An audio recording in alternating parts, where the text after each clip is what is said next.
She wants she's to help been lower part of the people's Biden grocery administration. costs. Democrats have been in control of the country for the last 3 going on 4 years, and you are still seeing this in the polling. I mean, these working class voters are telling us right now that more of them are with Donald Trump than Kamala Harris.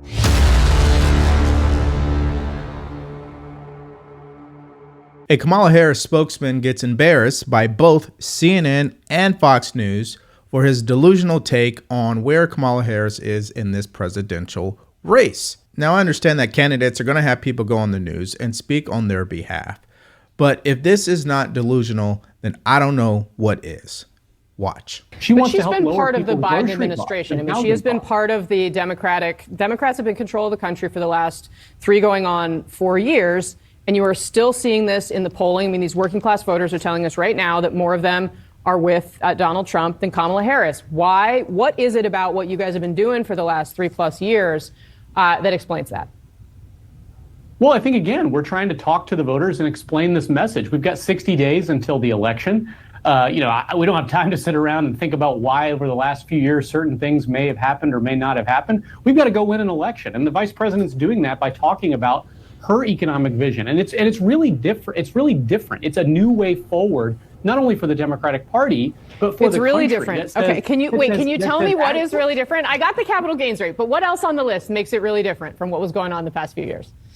Sure. She wants to take into effect the first national law to take on corporate price gouging. She's talking about holding bad corporate actors accountable for their role in taking up prices on people at the grocery store, at the gas pump, all across this country. There are distinctions here in this candidate's message that she is sharing with the country every single day.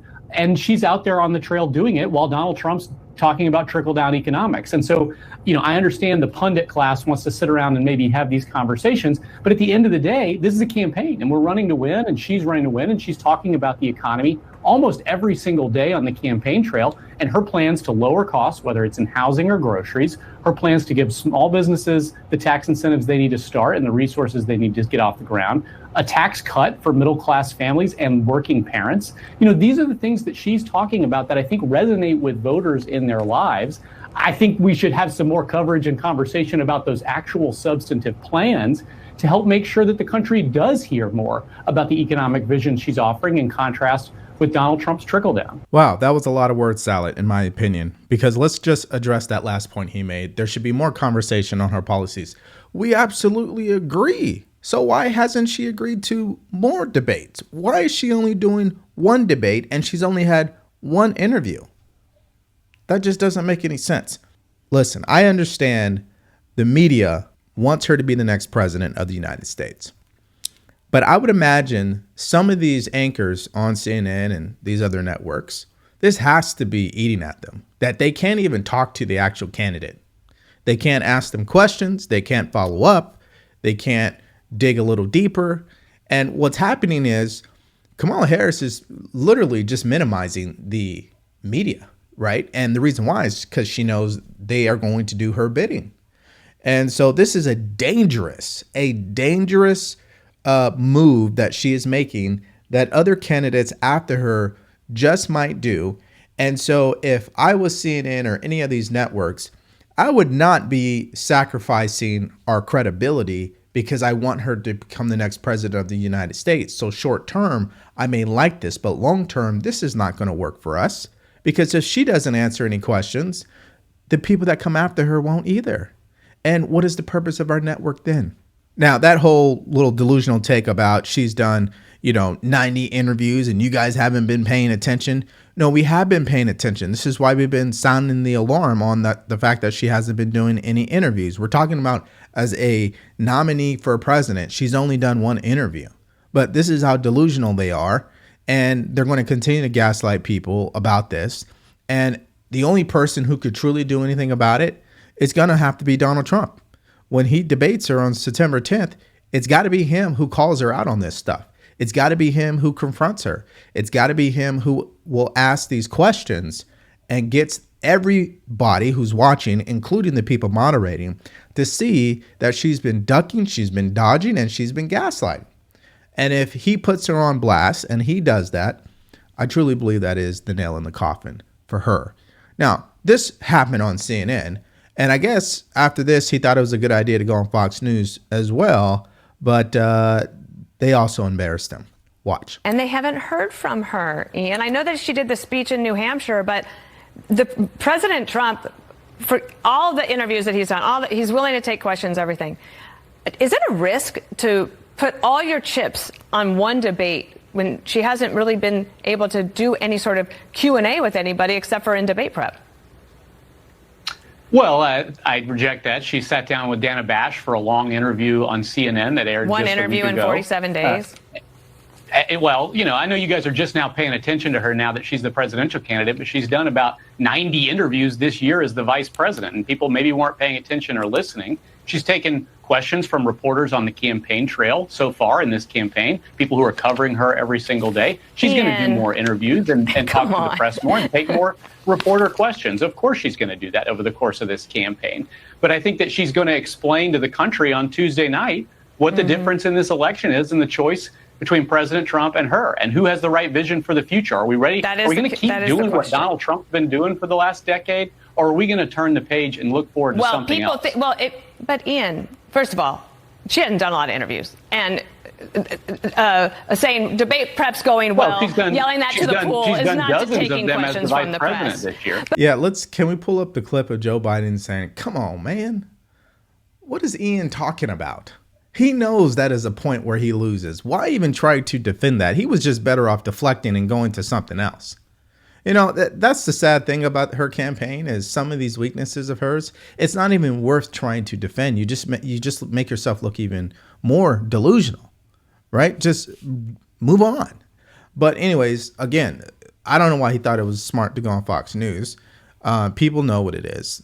Okay, she can't do interviews. We know this. Why is that? Why do I believe that to be true? Well, I think number one, she probably has anxiety issues. Number two, she probably is highly insecure as a politician. And number three, she's a weak candidate. If she did interviews, it would hurt her campaign. I really do believe that because I don't think her loyalty runs deep like Donald Trump. I mean, Donald Trump is convicted. I mean, he's been persecuted, nearly assassinated. I mean, everything in the book has happened to Donald Trump. And people still support her. So I don't think she has that same level of support. So they're not going to try to do anything to derail that. However, short term, that's a great idea. But long term, when people go to the ballot box and their pockets are hurting, yeah, it's going to blow up in their face. And I really do believe this because, again, this election is going to come down to those independents or what we are calling these swing voters in these battleground states. And if they're not going to get the information from her, then Donald Trump is the one who wins on that. And this is what the delusional Charlemagne the Fraud confirmed. Interesting, right? Watch. Man, this whole election is interesting because it's going to be close come November. I like how, the vice president is hitting the ground and speaking to people in these battleground states. But I do feel like I think she does need to do more outreach in the press because I believe it's a lot of excitement within the party.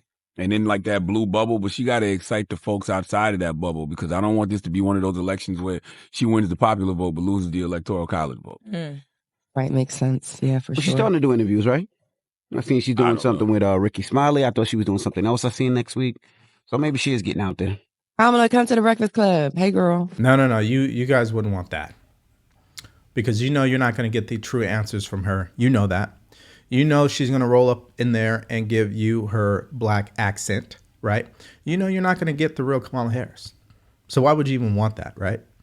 And again, they don't want Trump to win. So they're definitely not going to want to be a part of derailing her campaign, right? And I think a lot of people are like that.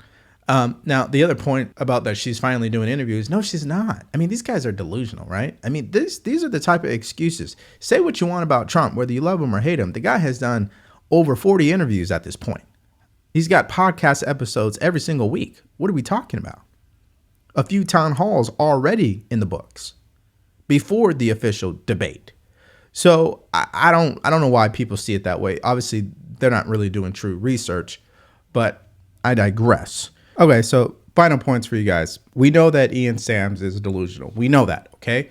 We know he's a spokesman for the campaign, and he's got to say whatever he's got to say to run cover for her weaknesses. Now, number one, this has been probably the biggest risk that this campaign has made by not allowing her to do interviews. I've been saying it forever now, like just Have her do these small time interviews on the side. Keep it short, 2 minutes max, or two questions max. Keep it pushing. I don't understand why they haven't done that. Because last time they delayed something for so long, we saw how she showed up to the interview with CNN Dana Bash. What if she shows up to the debate the same way? Low energy, no confidence, all over the place. It's just not going to be a good look for her. So I think it's too much pressure to ask someone, a human being, to just show up to the debate with zero experience or preparation. And when I say zero experience or preparation, doing those side interviews over and over and over again is experience on how to respond to adversarial questions and prepare her for the biggest debate of her life. So that's what I mean by that. Number two, if Donald Trump does at least 50% of what we want him to do, she will lose the debate, because that's how weak she is as a candidate. You know, there's nothing that she can stand on except vibes. So if he just will confront her, ask her questions. Now, they can't ask each other questions directly. But if he was to ask a rhetorical question in a statement, right, and say things like that where, you know, I just wonder, as a former president, what happened to our country? I'm just wondering, why is inflation higher than it's ever been? I'm wondering, why have we forgotten about the middle class? That didn't happen when I was president. You know, if that's the type of stance that he takes, it's going to be over for her. Final point. Let's talk worst case scenario. And we'll start with Kamala Harris. She bombs this debate. It's pretty clear and short. It's over, okay? Because the election comes down to the swing voters, all right? People who are going to vote for her, they're already going to vote for her. Nothing's going to change. But it's those people who are on the fence, where those votes really do matter, in those battleground states, she will lose those votes, no question. Now, let's say worst case scenario for Trump. He attacks her. He gets personal with her. Worst case scenario, he makes this election truly a tie and makes it to the point where he could lose. Why? Because if he doesn't at least balance out this personal attacks with any policy, we know that's what the media is going to run with. They're going to take those sound bites and they're going to cram it down people's throats. So that is the worst case scenario. Both of these candidates, just being fair, this is a huge debate. This is what it is. This is it. You know, because everything else after this is just early voting is already going to be taking place. And they are going to continue to run attack ads on each other, which pretty much is a wash. So the debate is the only true chance that everyone who is going to be voting in this election gets to see who Trump really is and the type of president he wants people to see him as, and who Kamala Harris really is and the type of president she wants people to see her as.